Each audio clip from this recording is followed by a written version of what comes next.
হাসি খুশি থাকেন আর কষ্টে থাকেন। সময় তো পার হয়ে যাচ্ছে, সেকেন্ড তো চলে যাচ্ছে, কবর তো সামনে চলে আসছে, আর তো তেমন সুযোগ নাই। এই তো ছোট্টবেলায় স্কুলের জীবন, চোখটা বন্ধ করলে মনে হয় এই তো কিছুদিন আগে স্কুলে ছিলাম।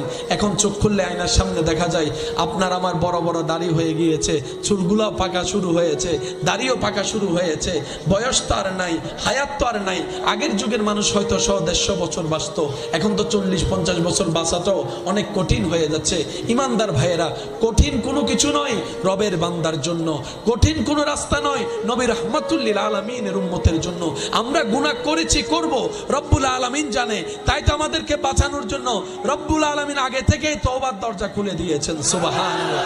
রব চাই বান্দা গুনাহ করলেও তুই তওবা করতে ভুলিস না। বান্দা তুই গুনাহ করলেও তুই ভালো কাজ করাটা ছাড়িস না। তুই তওবাটা করে আপন জায়গায় চেষ্টা করে আমলে সালেহ করার চেষ্টা কর।